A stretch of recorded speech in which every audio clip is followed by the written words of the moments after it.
عرفان رحیم، السلام علیکم ناظرین، میں ہوں قمر زیدی، عیسیٰ نقوی ہمارے ساتھ موجود ہیں۔ جو بلاکس کی پالیٹکس کی آپ بات کر رہے تھے، ٹرکی اس بلاک میں چائنا والے، ترکی جو ہے وہ نہیں، ابھی تک ترکی جو ہے وہ دونوں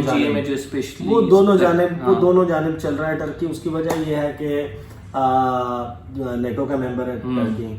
ترکی یہ بھی چاہتا تھا، بڑی دلی خواہش تھی ان کی کہ ان کو کابل ایئرپورٹ کی سیکیورٹی ان کو جو ہے وہ یورپ کی ممبرشپ جو ہے وہ یورپی یونین میں حصہ بن جائے، وہ دیٹ چیپٹر از کلوزڈ، وہ ممکن نہیں ہے۔ وہ اسلامی دنیا میں بھی جو ہے وہ چاہتے ہیں کہ ہمارا جو ہے وہ کردار قریبی ہو، ہم سینٹر میں ہو، مرکزی حیثیت ہمیں حاصل ہو۔ اسی وجہ سے وہ مختلف قسم کی چیزیں کر رہے ہیں۔ ایک طرف وہ امریکہ سے F-35 طیارے لینا چاہتے ہیں، دوسری طرف وہ روس سے S-400 میزائل بھی لینا چاہتے ہیں، میزائل ڈیفنس سسٹم۔ ایک طرف وہ افغانستان میں ایئرپورٹ کی سیکورٹی کے لیے بھی اپنا کردار ادا کرنے کے لیے تیار ہے، دوسری طرف جو ہے وہ ظاہر ہے کہ ایک رائیولری کا فیکٹر سعودی عرب کے ساتھ موجود ہے، وہ بھی ابھر کے ہمیں نظر آ رہا ہے۔ اور اسی کے نتیجے میں جو دورہ ہوا فیصل بن فرحان ال سعود کا، جو سعودی عرب کے وزیر خارجہ، ان کا جو بھارت کا دورہ ہوا، وہ اسی ضمن کی، اسی سلسلے کی کڑی ہے۔ کہیں نہ کہیں وہ اس معاملے سے طالبان کے ٹیک اوور آنے سے جڑا ہوا ہے۔ ابھی تک سعودی عرب اس طریقے سے جس طرح جو 90 کی دہائی میں سعودی عرب کی، متحدہ عرب امارات کی طالبان کے حوالے سے پالیسی تھی، وہ نظر نہیں آ رہی، بالکل مختلف ہے، کیونکہ ان کا جو رائیول ہے قطر یہ سب کچھ ہوسٹ کر رہا تھا۔ اب جو ترکی کے صدر ہیں ان کی تقریر کی بات کر رہے ہیں، تقریر میں جو ہائی لائٹ تھی کشمیر والا معاملہ، انہوں نے کہا کہ اقوام متحدہ کی قراردادوں کے مطابق کشمیر کا مسئلہ حل ہونا چاہیے۔ بھارت کو اتنی آگ لگی، سبرامنیم جے شنکر نے، جو سائپرس کے آنوائے ہیں، پرماننٹ ریپرزینٹیٹیو ہیں، ان کے ساتھ اقوام متحدہ کے جو سائیڈ لائنز پر نیو یارک میں ملاقات کی، پیچھے جھنڈے لگے ہوئے تو اس کی تصویر جاری کی، اور ساتھ ہی بیان دیا کہ جو ناردرن سائپرس ہے اور سائپرس ہے، اس کے معاملے پر اقوام متحدہ کی قراردادوں پر عمل درآمد ہونا چاہیے۔ یعنی منافقت کا عالم یہ ہے کہ بھارت جیسا ملک جو خود کشمیر کے معاملے پر UN سیکورٹی کاؤنسل کی ریزولوشنز پر عمل درآمد نہیں کرتا، وہ کسی اور ٹیریٹوریل ڈسپیوٹ کے اوپر UN سیکورٹی کاؤنسل کی ریزولوشنز کے اوپر عمل درآمد کی بات کرتا ہے۔ وہ ویری انٹرسٹنگ یہ ہوا، ایران کے صدر جو ہیں ابراہیم رئیسی، آپ کو یاد ہوگا کہ جو گزشتہ برس 2019 کے بعد جو گفتگو ہے، جو سٹانس ایران نے کشمیر والے معاملے پہ لیا تھا، اور ان کی تقاریر میں، ان کی گفتگو میں کشمیر کا ذکر ہوتا تھا، اس سال وہ غائب تھا۔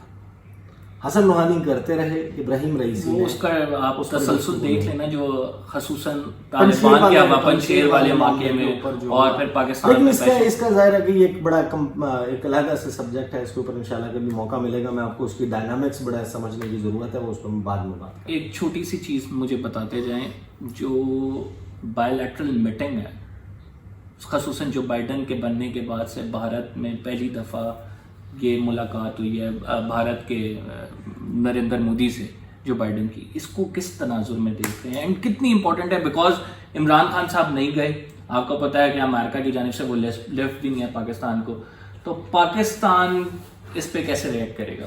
پاکستان نے کیا ریئیکٹ کرنا ہے؟ ابھی سیدھی سی بات ہے، یہ ملاقات جو ہے، because India is their bulwark against China, چین کے خلاف اپنے پٹھو کے طور پر امریکہ نے یہاں پر بھارت کو پیمپر کرنا شروع کیا، اور جب سے جو بائیڈن صدر بنے ہیں اس کے بعد سے اب تک جس ملک کے ساتھ بہت زیادہ ان کی ریچ آؤٹ نظر آتی ہے وہ انڈیا ہے۔ جو بائیڈن کا ڈیفنس سیکٹری لائڈ آسٹن، اس نے پہلی مرتبہ جب حیثیت وزیر دفاع پرواز کی امریکہ سے، تو وہ دلی میں لینڈ کیا اس نے مارچ 16۔ جس دن جو بائیڈن صدر بنے اس کے بعد انہوں نے جو پہلا سربراہ اجلاس ورچولی کسی کے ساتھ کنڈکٹ کیا، تو وہ 3 ممالک ان کے ساتھ مزید تھے۔ چوکڑے کا، کوارڈ کا اجلاس تھا 12 فروری کو۔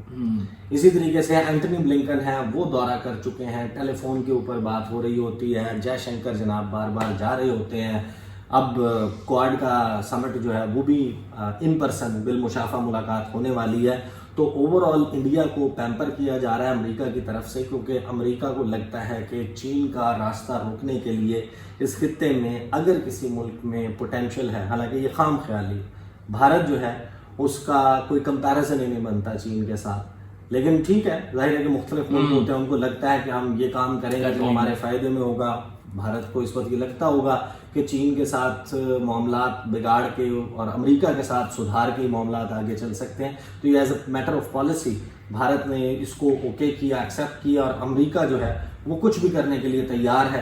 اس لیے آپ نے دیکھا ہوگا کہ جس وقت جو بائیڈن نے گفتگو کی کہ ایتھنک جو اور ریلیجیس مائنورٹیز ہیں، جب وہ تقریر کر رہے تھے اقوام متحدہ جنرل اسمبلی کے اجلاس سے، ان کی بات کی، اس میں انہوں نے یمن کا تذکرہ کیا، سنکیانگ کا تذکرہ کیا ویگر مسلمانوں کا، انہوں نے ایتھیوپیا کا تذکرہ کیا، انہوں نے سوڈان کی بات کی، انہوں نے مختلف ممالک کی بات کی.